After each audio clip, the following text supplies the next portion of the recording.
Hello, everyone. I had one of the most remarkable opportunities of my life earlier this year on a trip to Greece I took with Ralston College. It's a new university that I'm associated with in Savannah, Georgia.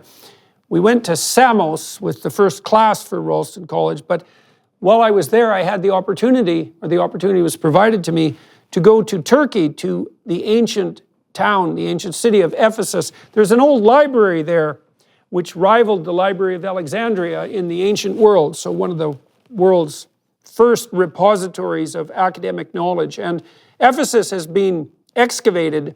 It's quite a remarkable archaeological excavation, like the city of Pompeii, a huge city, Greek city, thousands of years old, 4,000 years old or more, all excavated. I had the opportunity to give a lecture there on the Logos. From the Greek perspective, the Turkish authorities were extremely helpful. They lit up the whole city for us at night. I was able to give this lecture to the students at Ralston College and then publicly to all of you in front of this ancient building, this ancient library, all lit up with beautiful LEDs. It was one of the most spectacular things I'd ever seen.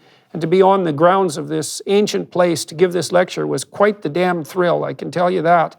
And so, you know, Western society really derived from two sources in some real sense, two fundamental sources. I suppose you could add Rome as a third, but there's a Greek stream and a Judeo-Christian stream, and they both developed the idea of the logos, and logos is the root word of logic. And so forget about the Judeo-Christian logos for a minute.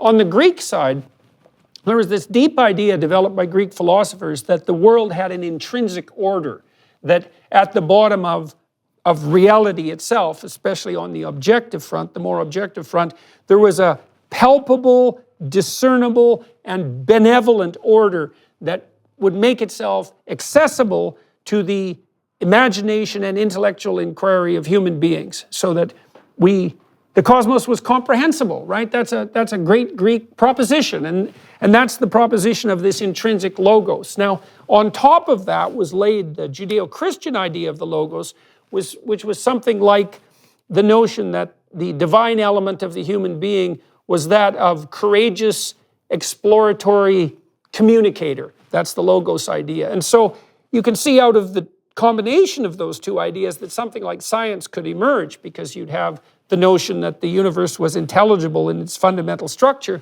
That's the intrinsic logos of reality. And then that the human being's logos could interact with that and produce intelligible order. And so anyways, I got to talk about the Greek idea of the logos, insofar as I understand it, at the steps of the Ephesus library in this absolutely beautiful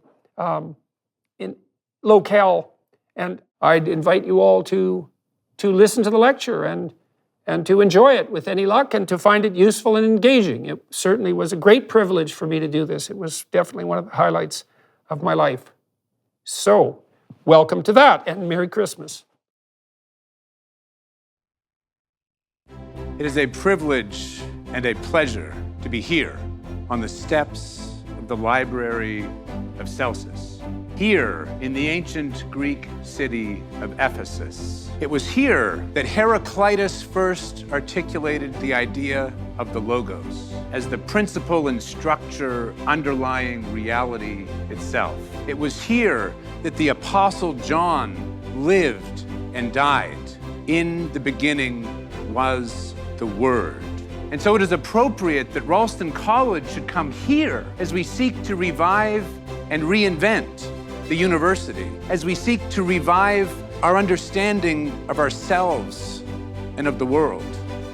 It is an immense honor to welcome for his inaugural lecture to our inaugural class, our Chancellor, Dr. Jordan Peterson.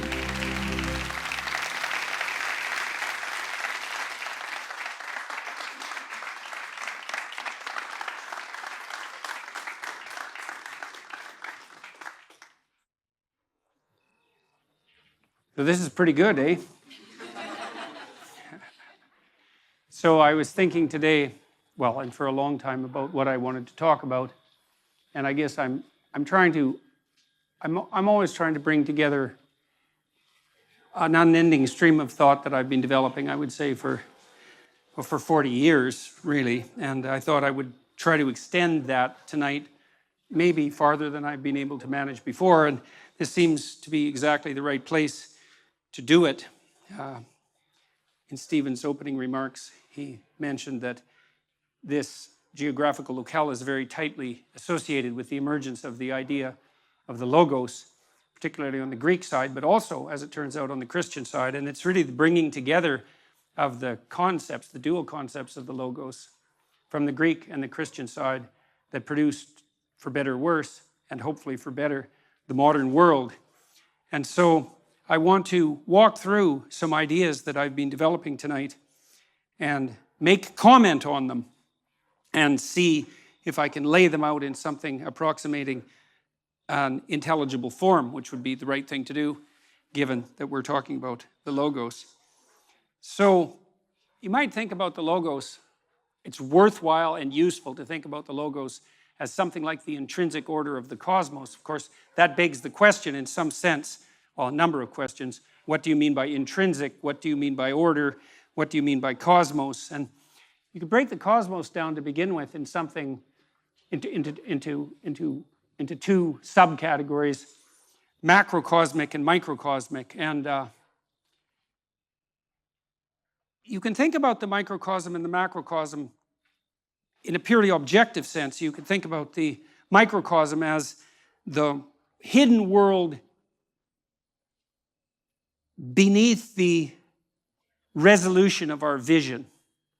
So, of course, there's an unbelievably active world of hidden complexity at work at levels of resolution much higher than we can see, moving all the way down to the quantum realm.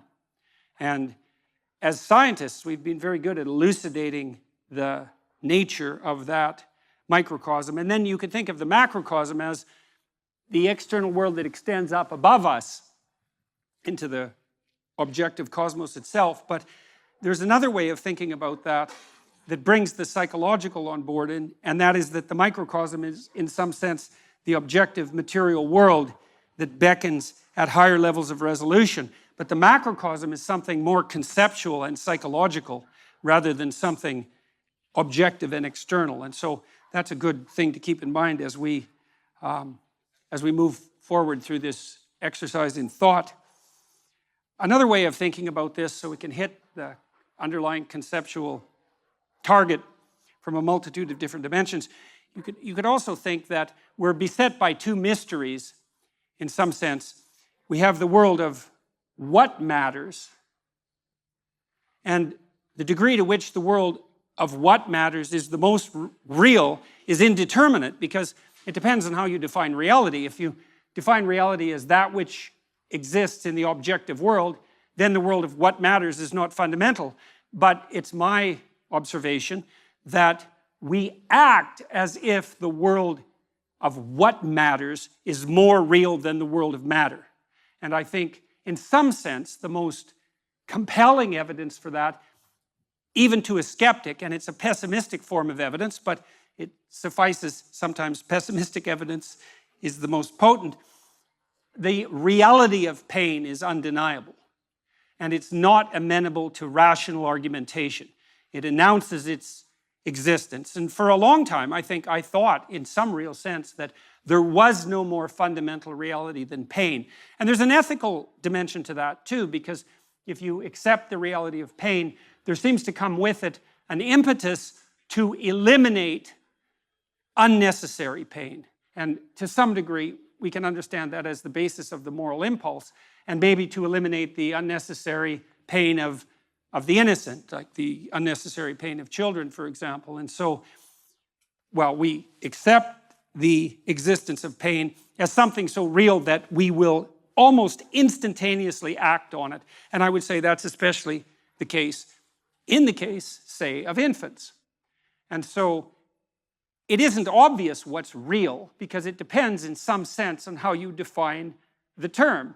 But my sense is that what people believe is most accurately reflected not in what they say or in the propositions about the world they lay out, but in how they act. And so, and that's also something subject to debate, but it's not a shallow argument to say that your belief is most deeply reflected in your action. In fact, I think in some sense it's the deepest of arguments. And you know perfectly well that you can say one thing and do another, and you also know that you regard people who do that as hypocrites, and you tend to regard what they do as a more profound pointer to what they believe than what they say. And so you'll call them on that too. And so that means that there are some meanings that we regard as inviolably real. Now, the reason I concentrated on pain is because it's pretty easy to destroy joy. You can do that with a rational critique, and we're quite good at that. And you can destroy faith, and you can destroy hope, and you can destroy enthusiasm, and you can often do that even with a casual word. But pain is much more resistant to that sort of rational dismissal. I thought over the years, thinking as much as I could about unjust pain, let's say, as a fundamental reality, wondering if there is anything more real than that. And then I would say, well, yes, there is. That which dispels pain is more real than pain. And that's because to dispel something, you have to be more powerful than that thing in some sense. And then you can ask yourself at all sorts of different levels of analysis, what's capable of dispelling pain? Or at least, let's say, rendering pain acceptable, which is not perhaps as deep a solution or as desirable a solution, but is also not nothing. And I would say that many of the things we regard as cardinal virtues are virtues, in fact, because if you have them on your side, you can, in fact, contend with and perhaps dispel or triumph over or transcend the inevitable pain and suffering of existence. And I think one of the fundamental purposes of education is to provide people with the peers and the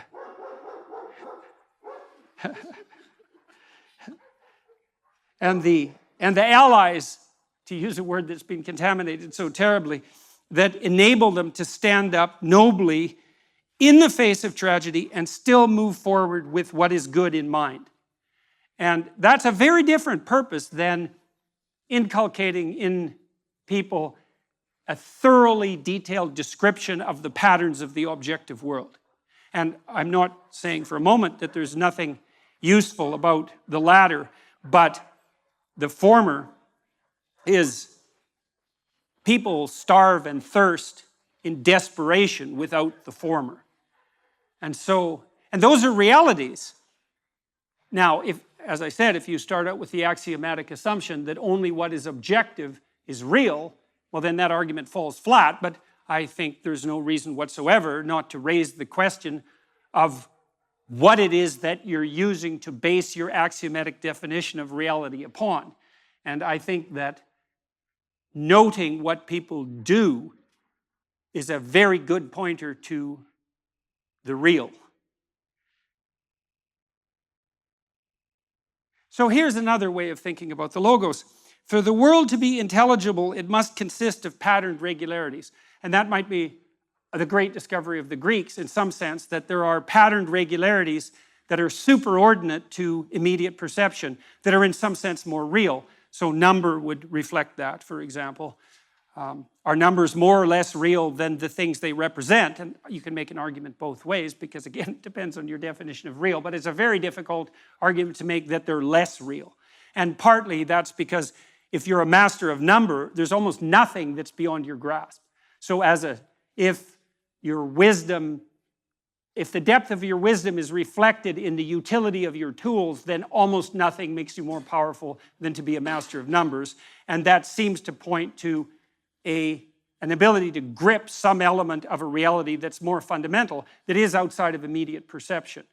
And so one element of the idea of the logos is that there's an order to the world that's superordinate to the apparent order that's more fundamentally real. And that you can discover that order in contact with the world. And that's the microcosmic world in some sense, rather than the psychological world. And so that seems useful. And I would say these patterned regularities, they're of two types. There's patterned regularities of being, and an object is a patterned regularity of being. One of the things I came to understand as I studied the science of perception is that we don't see objects. We see patterns, and we infer objects. And so the pattern recognition is more fundamental than the object recognition. It's also the case, by the way, that we don't just see patterns and infer objects. We see useful patterns and infer objects. And I don't mean as a second order inference, I mean as a direct perception. And so it's quite obvious. Sophisticated psychologists of perception have noted that in some real sense, the perception of the meaning of a phenomenon precedes the perception of the phenomena. And I really mean directly. And there's much of what you see, for example, is very much associated with what you can grip, because even your vision is tightly associated with the act of gripping, because what you need to see is what will give you a grip on the world. And you might say you see the thing and then determine how to grip it, but that's not how it works. Your retina, for example, which represents patterns in the world, propagates those patterns through your nervous system and manifests itself in such things as preparation for grip. And that's outside of conscious visual perception. And so you cannot make the case that what you do when you perceive is pull in objective sense data and then sort the world from that. The neurological investigations have rendered that presumption invalid. Not only that, there's another problem. Well, let's refer to, we'll do this in two parts. For the world to be intelligible, it must consist of patterned regularities, and they're regularities of being and becoming. Another issue is, when you encounter the world, do you see what's there? And the answer to that is, well, yes, but you also perceive what could be. And so I would say that what you perceive is an amalgam of the patterned regularities of both being and becoming. And you can think about this and make it intelligible. If you think about what happens when you wake up in the morning, you might ask yourself, well, what do you perceive when you wake up in the morning? And you open your eyes and you might say, well, I perceive my bedroom. And I suppose in some very trivial sense that's true, although generally your bedroom is so familiar that you don't need to perceive it. You've already automatized that perception, and it has almost zero functional utility. I suppose you have to perceive it well enough to wend your way through it when you step out of bed. But that isn't really what you perceive, not my experience, and I believe this is a very common experience, is that what you perceive when consciousness dawns in the morning is the horizon of possibility that's associated with the world in front of you. And so what you really see, as far as I can tell, is something directly akin to the chaos that God encounters as the Word, the Logos, at the beginning of time, which is there's pattern regularity of being. That's a solid object because it propagates itself across time in this three-dimensional form. But then there's a cloud of possibility around each object, which is what additional realities it can manifest depending on how you act in relationship to it. And that's not only true of simple objects, because simple objects can be many things. So a heavy drinking mug can also be a weapon, for example, which begs the question of what is that thing? It's a drinking glass and a weapon, and broken, it's a knife. And many, many objects, if not all, have quite a wide cloud of possibility around them. And then the interactions between objects have a tremendously wide distribution of possibility. And that's the becoming that's implicit in the being. And I think that's actually what you confront when you wake up in the morning. Because generally what happens is that as consciousness dawns, and consciousness is an agent that contends with being and its potential transformations, you see arrayed in front of you a set of indeterminate possibilities which you could bring into being as a consequence of your imposition of vision with some degree of effort and energy. And what you do in some real sense is prioritize and rank order the importance of the possibilities that you contend with, maybe even before you get out of bed. And I would say, in some real sense, if you're not doing that, you're actually not living up to your possibility. That what we really are, rather than automated deterministic machines, and by the way, we can't be that because the future is indeterminate and a deterministic machine cannot calculate the proper navigation path through an indeterminate horizon. You're a visionary that imposes a structure of priorities on a horizon of possibility. And that means, in some very real sense, far more than mere metaphoric, that you are in fact an embodiment of the Logos. And the same thing that manifested itself at the beginning of existence itself and continually manifests itself in some real sense as that beginning in the world of your conscious apprehension. And we think of these things as myths or as metaphors, and they are that because they're many things, but they're also reflective of something so real that even our notions of objective reality in some real sense pale in comparison. And so that's useful to know. Now, the problem, and this is the problem with the empirical viewpoints. The empirical viewpoint is in some sense that what you know as a consequence of sense data. And the problem with that proposition is that there is mystery embedded inside the axiomatic presupposition of sense data. So behavioral psychologists believe that animals, and they tried to model animal behavior using these a priori theory, the animal reacted reflexively to a stimulus. And so that's a deterministic machine hypothesis. And that always bothered me, partly because animals don't do that. So for example, if you train a rat to run down a maze, it'll learn how to run down the maze. And then if you bind the back legs of the rat and you put its rear end on a wheeled chariot, it will propel itself through the maze on the wheels. And obviously it didn't learn that reflexively because there aren't that many wheeled rats. And they just don't have that kind of experience. And so the rat's perfectly capable of modifying what it learned in this hypothetically deterministic manner to react to an entirely different set of challenges and come up with exactly the same solution. There was an old behaviorist joke that under controlled laboratory conditions, an animal will do exactly what it damn well pleases. And I like that very much. And the problem with the behaviorist theory of stimulus response was the axiomatic presupposition that the stimulus was given. That you just look at the world and there's the stimulus right in front of you. That takes no effort, and you merely respond reflexively to it. And that's so wrong that it's almost incalculable, because it turns out that perceiving the world is so complex that in some real sense, not only do we not know how we do it, but it looks impossible. And part of the reason that it's impossible, and this is again why empiricism is an incomplete theoretical account of the genesis of knowledge, is that there are literally, or close enough to literally, an infinite number of ways to look at anything. And that's because everything is not only complex in and of itself, at the microcosmic level, almost beyond imagination, but that everything is also situated in a context, which is actually a determining element of the nature of the thing, and the context, expanded enough, actually takes everything into account. And so that makes perception a very weird phenomenon. For another reason, I was always amused, for example, when I traveled with my family when I was young on our summer vacations, we used to do things like get out and look at the border between Canada and the United States. And that's a very weird thing to do, because you can actually do it and you can step across it. And people treat that as if it's magic in some sense, because part of us knows that that border is not there, right? It's not a part of the objective world.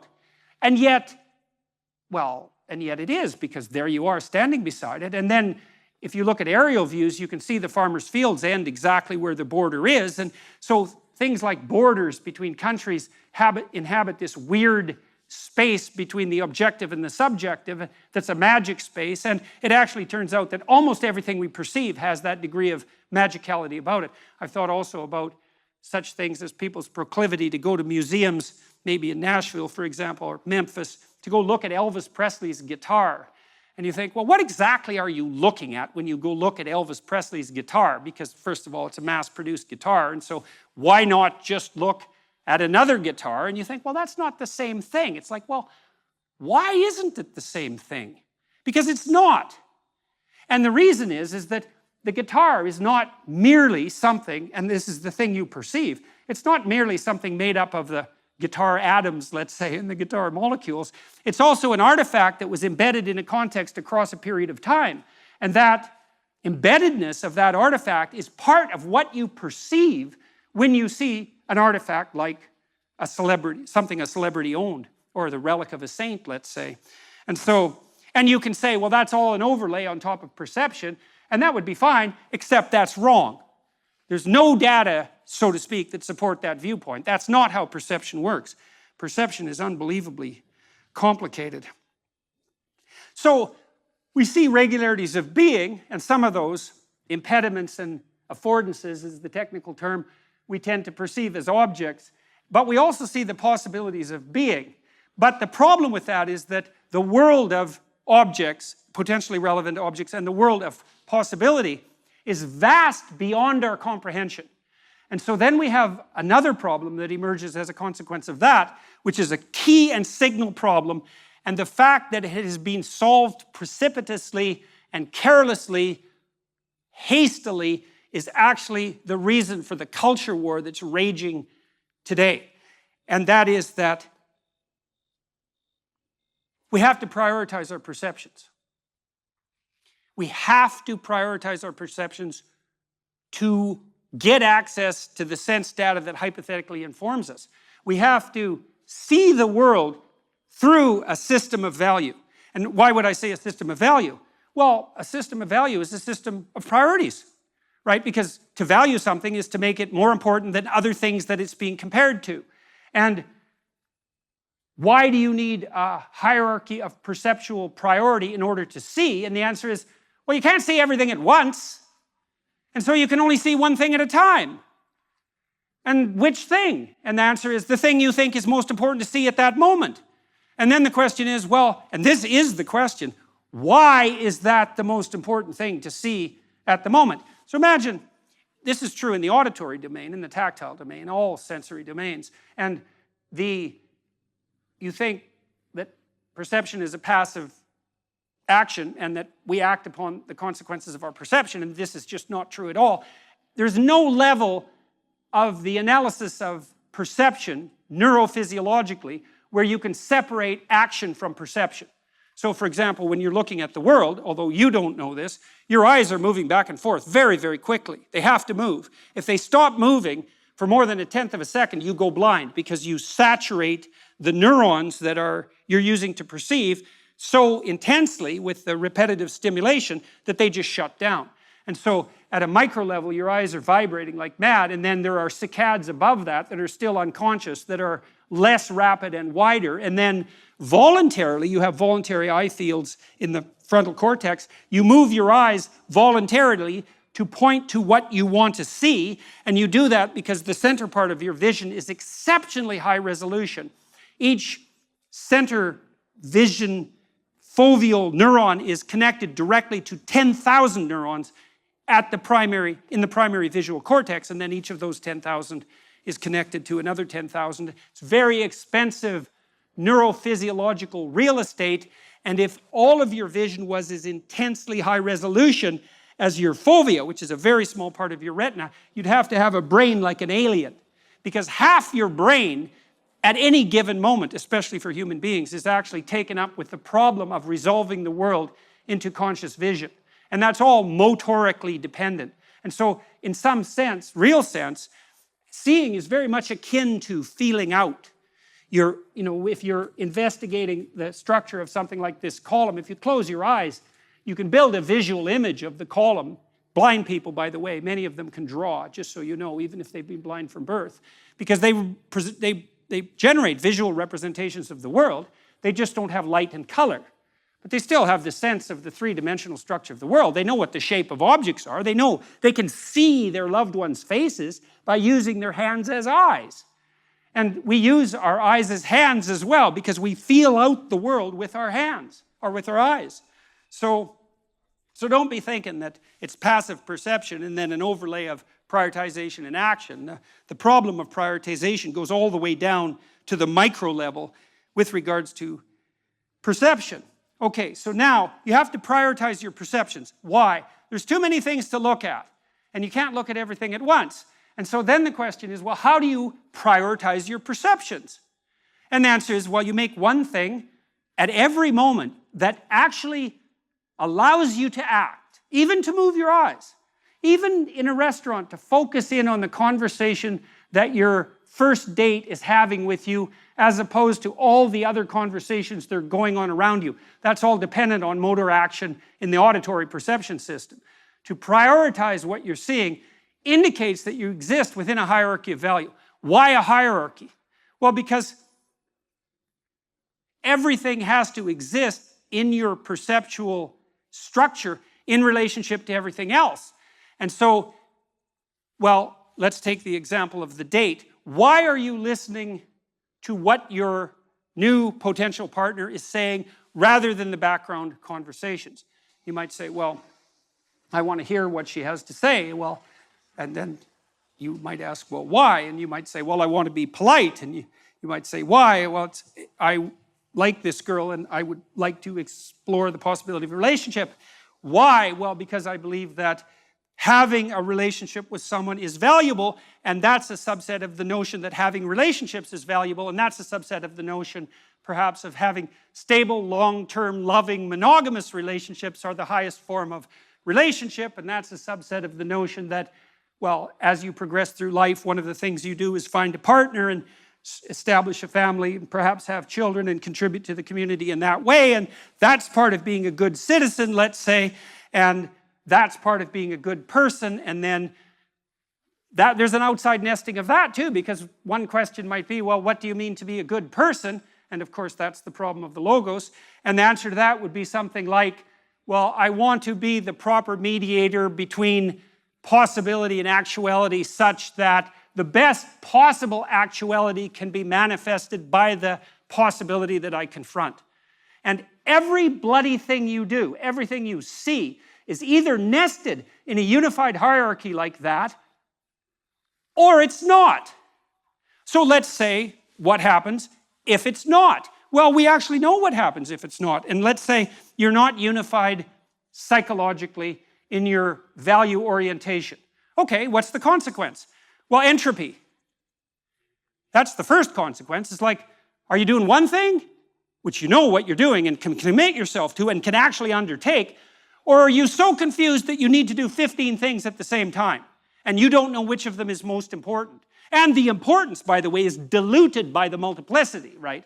Because if you pick something out as singularly important, you actually elevate it as important. If 15 things all of a sudden become equally important, they're all 1/15th as important, because if they weren't, you wouldn't have a problem sequencing them, and that means they're not motivating. So one of the consequences of that is that there's no positive emotion. Because positive emotion, the joy, there's a couple of types of positive emotion. I won't talk about satiation, but enthusiasm and joy, happiness, let's say, is 100% dependent, as far as we can tell, on observations that you're progressing towards a valued goal. It's not attainment focused, that's satiation. You get something you want and you're satisfied about it. That's a whole different neurochemical system. But enthusiasm and joy that people associate with happiness manifests itself when you're moving towards a valued goal. So if you don't prioritize your goals because you don't exist within a structure of value, then you have no positive emotion. And positive emotion is half of forward-moving motivation. Well, in fact, in terms of forward movement, it's almost all the motivation, because the embodied manifestation of positive emotion is the movement towards a valued goal. That's what it is. That's why you have the positive emotion, because you are a creature that can move towards goals. And the emotional signaling of that is positive emotion. No goal, no positive emotion. No hierarchy of goals, dilution or eradication of positive emotion. Because if you're confused enough and you have 100 goals and you can't prioritize them, then every goal has 1% of the significance necessary to really move you forward. And so to be maximally motivated, you need to know why you're doing what you're doing, all the way up Jacob's ladder, all the way up. And that brings us to the notion of the macrocosm that's the heavenly hierarchy. And in some sense, it's a psychological macrocosm, although not in all senses, because it brings society into the purview. So So here's a proposition. Any system of priorities is a structure of values. So you may or may not accept the proposition that you have to hierarchically arrange your perceptions. You also, by the way, have to do the same thing on the action front. Because if you're inclined to do 10 things at once, you can do none.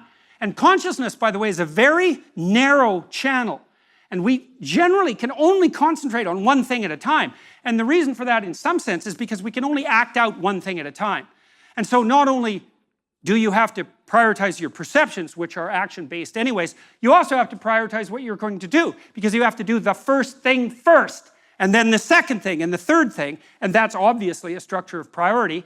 And a structure of priority is a structure of comparative value, and a hierarchical structure of comparative value is an ethic. And so what that means, as far as I can tell, and this is something, if it's true, is that we cannot see the world except through an ethic. And I mean that literally as well as metaphorically. You literally cannot see the world or act in it. You cannot perceive the world except through a structure, a hierarchical structure of value, which is an ethic. And so then I would say, and here's something else to chew on for like 20 years, a story is a verbal description of a hierarchy of perceptual and action prioritization. And the reason that we're so attracted to stories is because it's so difficult to perceive and act in the world that we're hungry at the level of soul for a narrative that represents to us a hierarchical ethos that we could embody as a model for emulation. And so that's what our stories are. They're models, they're ritual models for emulation, most fundamentally. And the anti-hero story, well, that's easy enough to contend with. It's like, watch this person who ends up in catastrophe and hell and do the opposite of whatever it is they're doing. And so that's a powerful lesson, because there's something very compelling, as we said before, about very powerful negative emotion.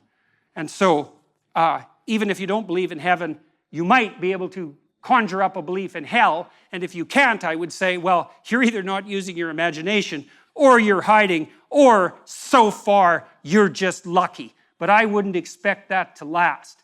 And so you can certainly see the catastrophe, and even the hellish catastrophe, beckoning. And you might think, plotting a route that would make that the least likely seems to be a good idea. And so part of the reason that we're fascinated by villains and supervillains, for that example, or part of the reason we're fascinated and endlessly so with figures like Lucifer and Satan, is because we're attempting to flesh out the nature of the antithesis to the worst kind of hierarchy of values. And that's gripping to us. It's gripping to us. Now, there's more to it as well, because we also will turn our attention to the negative to fortify ourselves against the negative in preparation for confrontation with the negative. And so we can do that through use of fiction. And that's what we're doing, for example, at least in part, when we do such strange things as amuse ourselves with horror films. And so, any system of priorities is a structure of values. That's an ethic. It's hierarchical, because one thing has to be put before many things, and things have to be done in sequence, and everything has to proceed in some sense in an intelligible manner towards the highest possible goal. And the alternative to that is not only the radical unhappiness that I already described, which is the destruction of any possibility of enthusiastic engagement with life in a meaningful sense on the positive front, but the other price you pay for being confused about your ethic is anxiety, most particularly anxiety, because anxiety is actually a signal of entropy in perception and action. If you don't know what you're doing, you don't know where you are, and you don't know where you're going. And if you're in a place where you don't know where you are or where you're going, you're in danger, because that's unmapped territory, and God only knows what lurks in unmapped territory. And you can think about that biologically. If you're somewhere you don't understand and you don't know where you're going, well, there's always the possibility of predation. But you can think about it metaphysically too, and that's worthwhile. If you're so confused and disoriented that you don't know where you are or where you're going, there are predators of the spirit who are much worse than snakes that are waiting in wait for you. And the probability that you'll move from aimless, hopeless, joyless anxiety to nihilism, corrosive bitterness, and genocidal fantasy in the fundamental extreme is very high. And so that's possession by a predator of the spirit in the desert of the soul. And that's real. So a system of priorities is a structure of values, an ethic. A narrative, and that would include a drama, is the description of a structure of values or an ethic or a set of priorities. We see and act out the world through what, when described, is a narrative. Now that's interesting. That's an interest, if that's true, it's very interesting. It's interesting partly because, you know, the postmodernists, who I don't admire, generally speaking, they figured this out. They figured out that we likely see the world through a story. And that might even be true for scientists, is that a scientist, and Carl Jung believed this too, by the way, is that science takes place within a surrounding narrative. Now, what the postmodernists did, the French postmodernists in particular, and then the Americans through Yale most particularly, they leapt from problem, which was how do we perceive, solution, we see the world through a narrative, to narrow solution, which is that we prioritize our perceptions and our actions by imposing a narrative of power and dominance. And they swiped that from the Marxists. And that is simply not true. There is no evidence for that. Animals don't even do that in their social communities, or when they do it, they erect unstable and extremely violent social hierarchies. There's no evidence whatsoever that hierarchies predicated on a narrative of power function productively, even for the people that impose the narrative of power. People have objected to me, well, what about dictators? Stalin. It's like, here's something to think about. Imagine you set up something like hell around you. Now, we could think about the Soviet Union in that regard. And you're a minion in hell. You're not Stalin. Are you more successful or less successful if you're Stalin? I would say being the biggest devil in the worst hell is actually the most cataclysmic failure, not a mark of the success of your ethos of power and dominance. And the ethos that's set up against that is very complicated, and it is the ethos in some real sense of the Logos. The Logos is the antithesis to the Luciferian presumption of dominance and power. And it's harder to formulate, which is why we've been wrestling with it and are doing that tonight as well in this place where it's been wrestled with forever. It's harder to formulate. It's not unidimensional. It's the union of multiple virtues. And so it's a tricky thing to grip. And it's so tricky that we don't have it fully articulated. And we've approached it, I would say, through narrative. And one of the things I've come to realize about the biblical narrative, and this is what I'm writing my next book about, which is called We Who Wrestle with God. And I suppose this lecture is a preview of the ideas in that book. We characterize that which must exist at the pinnacle of the hierarchy of attentional prioritization with the characterization of the divine in narrative. You might say, well, what's divine? Well, we could define it technically. Divine is that which is deepest. What's deepest? That which most other things depend on.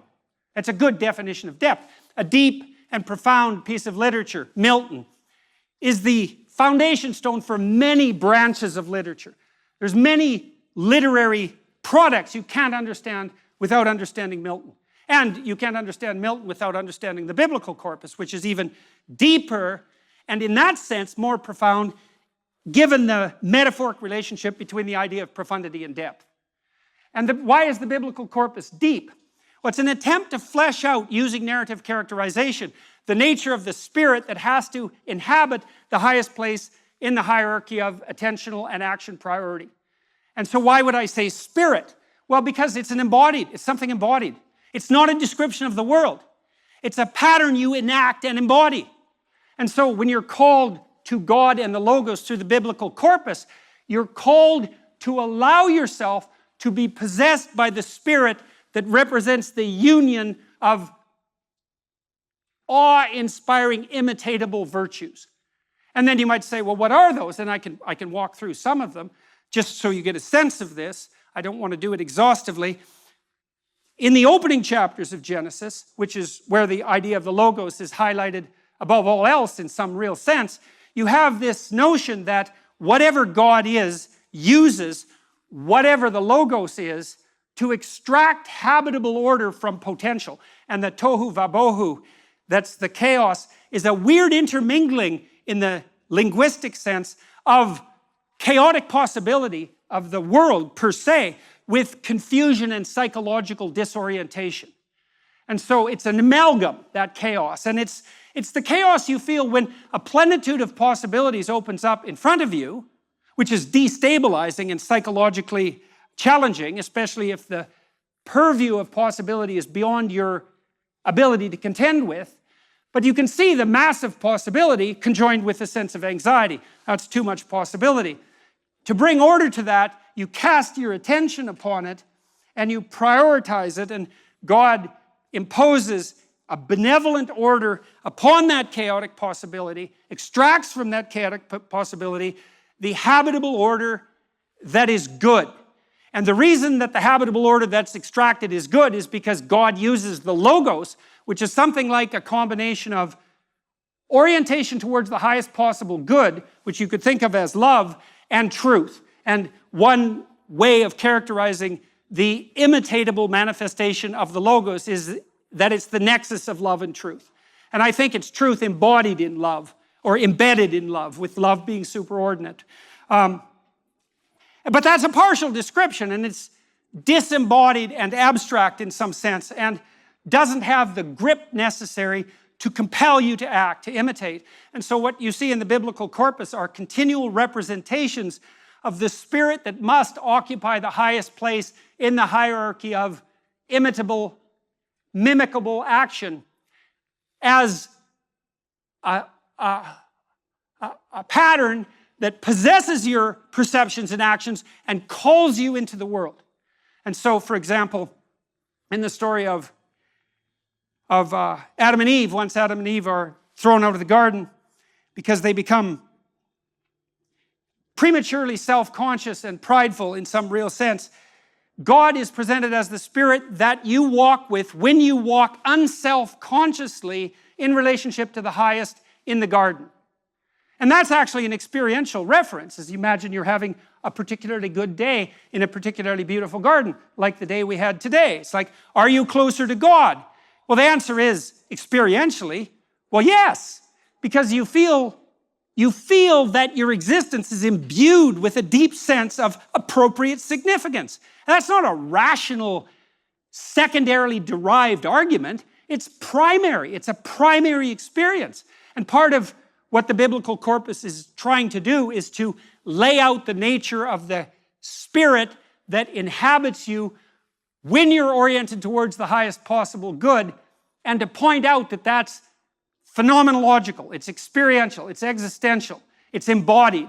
It's not a secondary overlay of the description of the nature of the world on the world. That's not what the biblical corpus is trying to do.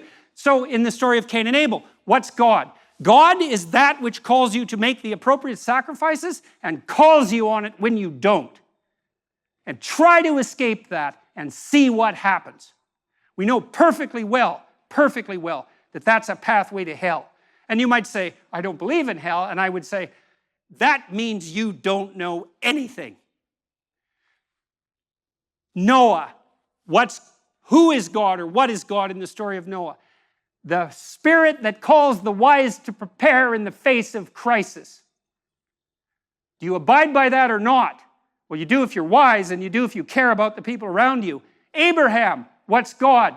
The spirit that calls the inappropriately luxuriating out to the terrible adventure of their life, and that then requires of them the highest possible sacrifice to obtain the highest possible goal.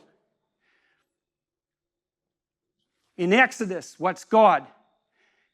The spirit that lays tyranny to waste. The spirit that guides you through the desert of the soul. The spirit that orients you towards the promised land and imbues you with the enthusiasm that allows you to make your way out of the tyranny and through the desert. And so on. And each story is part of a circumambulation, a narrative circumambulation that's attempting to represent the union of virtues that could be embodied in perception and action that constitute the pinnacle of the pyramid. And that, by the way, pyramid, that's Mount Sinai. That's the proper hierarchical organization of society. That's the aesthetic model for the construction of the Ark of the Covenant. It's all of that simultaneously. It's the Egyptian pyramid with the gold cap. The question is, what's the cap? What's at the highest? Well, that is the mystery. What should be placed in the highest place? We already said, well, something better be, because if nothing's placed in the highest place, then there's nothing in the highest place. And what's the consequence of that? Well, to return to that theme, anomie, anxiety, overwhelming dread, psychological destabilization, and the absence of joy. And there is no escaping from that except by solving the problem. But it's worse than that, because this hierarchy of perceptual prioritization unites us socially. So here we are in a theater, and we've seen many examples of theaters today, including the amphitheater, where it's a concentric circle that focuses everyone's attention on the same spectacle. Well, that's the definition of a culture, is that everyone's attention is focused on the same spectacle. And so the hierarchy of perceptual prioritization and action that unites you psychologically is also the same structure that unites us socially. And so that means the kingdom of God is within and without simultaneously in some most fundamental sense. And you might say, well, we don't need a superordinate ethic to unite us. And I would say, okay, then we're not united. And so what are we if we're not united? And the answer is, well, we're a house divided against itself. And what's the consequence of that? Everyone, that's the Hobbesian nightmare, right? That's not the noble savage. That's the Hobbesian nightmare. It's like, you and I, we cannot play together. We cannot focus our attention on the same point and cooperate and compete amicably, peacefully, productively, and generously towards that point. And that's not nothing. That's the death of God. That's the rise of nihilism. That's the emergence of a corrosive and destabilizing and deep cynicism. And it's the death of joy and enthusiasm. And so we might say, well, what do we have in the absence of God if God is the spirit that animates us to action and perception in relationship to the highest good? And the answer is, we have the catastrophe of the death of God that Nietzsche referred to when he announced the death of God and said simultaneously that we were the murderer of all murderers and that we would never find the water to wash away the blood. And that is definitely the situation we're in now. And hopefully, we'll all wake up enough at the individual level to play out that catastrophe of valuelessness within our own souls and render the judgment that's necessary upon each of us in ourselves by our own voluntary assent, or we'll act out the failure to do that in the external world. And that's the decision, as far as I can tell, that in some real sense, and maybe in a sense that's more real than ever before in the entire history of the world, even though this battle has been playing out eternally, that's the choice that confronts us now. I learned from Carl Jung, he said after the Second World War and the rise of weapons of mass destruction, that the fundamental danger that confronts humanity is now psychological or spiritual, in part because we are so technologically powerful that we cannot possibly survive in the primitive ethical condition that still obtains. That our scientific and descriptive capacity has expanded immensely over the last 400 years to the point where we're a planetary force of creation and destruction. But our ethical endeavor has, to say the least, languished. And you might observe that children given dangerous tools die.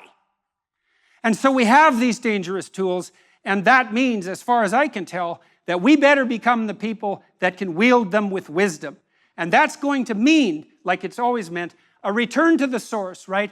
A willingness to rescue the dead father from the belly of the beast, right? a willingness to make conscious the nature of our hierarchy of perceptual priority, let's say, and to understand that that's a reality that might be superordinate to what we normally and have been taught to view as reality itself.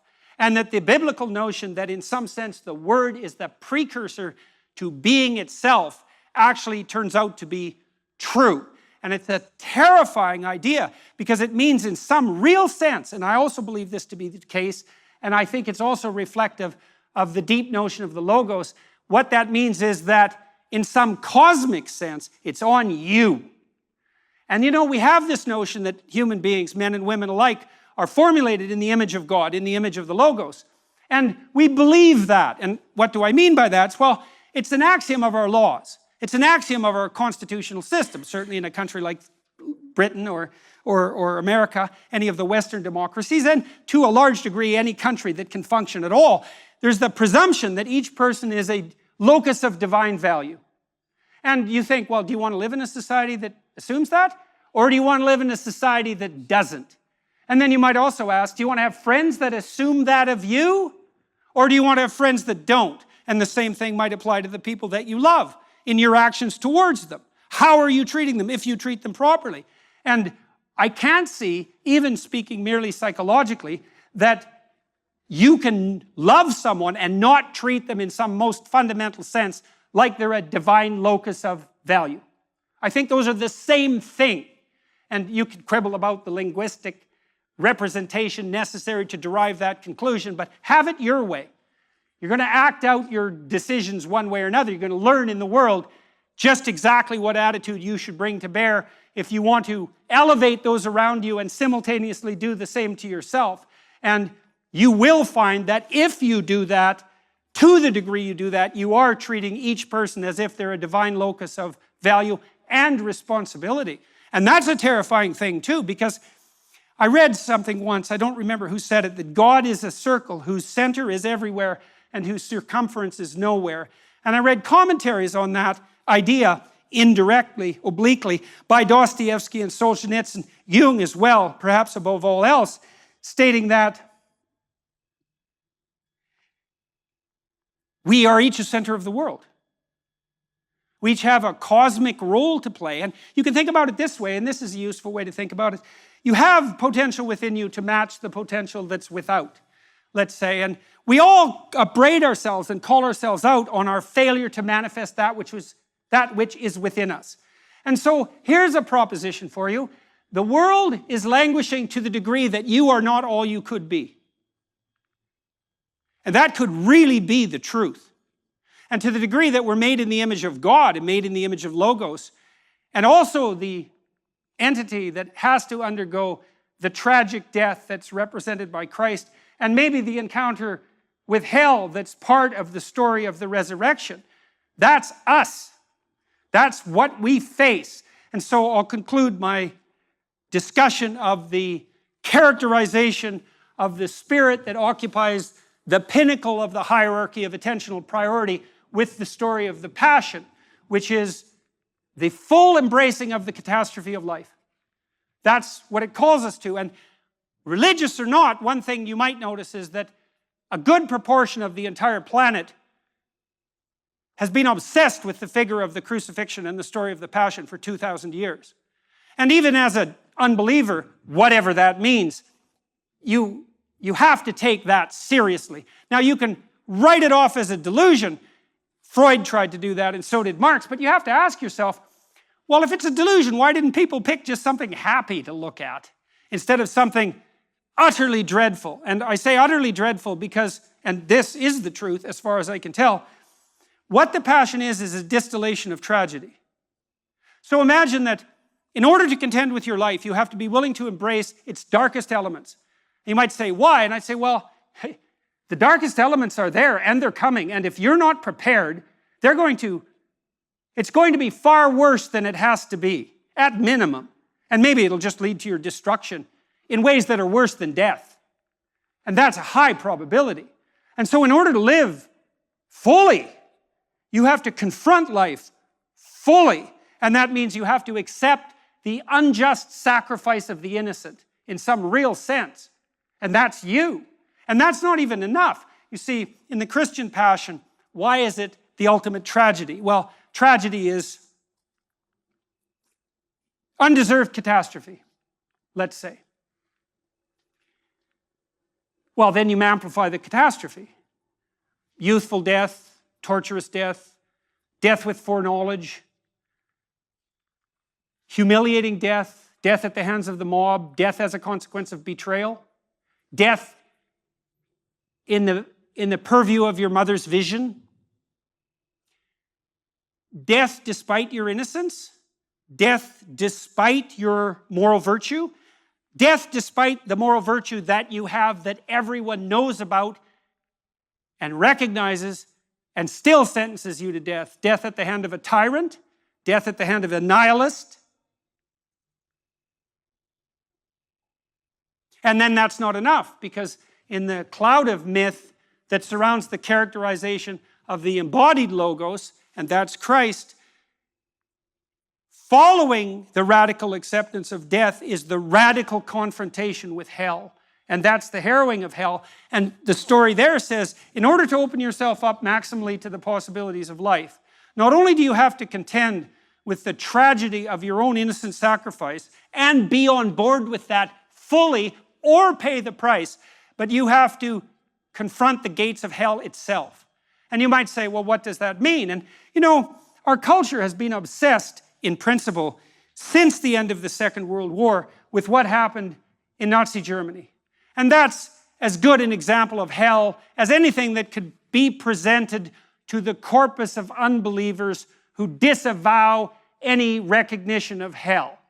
And if what happened in the Nazi death camps isn't enough hell for you, then I would suggest that you update your prioritization of perception and value, because it's certainly enough hell to be convincing if you look at it thoroughly. You know, one of the things I tried to do when I studied the Holocaust and also the events in the Gulag was to put myself in the position not of the victim, and certainly not of the heroic rescuer, but of the perpetrator. And with a bit of meditation, you can discover pretty damn rapidly that you could be a perfectly effective, torturing Auschwitz camp guard. And that's a hell of a thing to contend with. And I would say in some real sense, that's worse than contending with death. And I would also say that if you don't do it, you cannot stop it. If you're unwilling to see the part of you, and that's a Luciferian part in the most fundamental sense, if you're unwilling to face that, to the degree that you're unwilling to face that, that's the spirit that possesses you. And in a world like our world, that is not something that we can continue to do and get away with it. So, we're all called together here at Ephesus, which is quite remarkable for us all to be here. And what are we called to do? Wake up. We have a moral burden to bear. And that's the adventure of our life. That's the other thing so interesting about the Abrahamic story, is that God calls Abraham out of his luxurious slumber and sends him into a catastrophe. Tyranny, starvation, war, brutal. But he has the adventure of his life.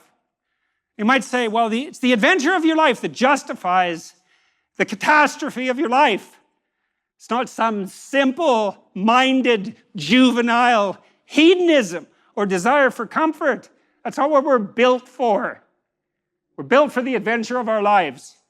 And where do you find that? You find that in orienting yourself to the highest possible good in all ways and speaking the truth forthrightly along that pathway. Thank you very much.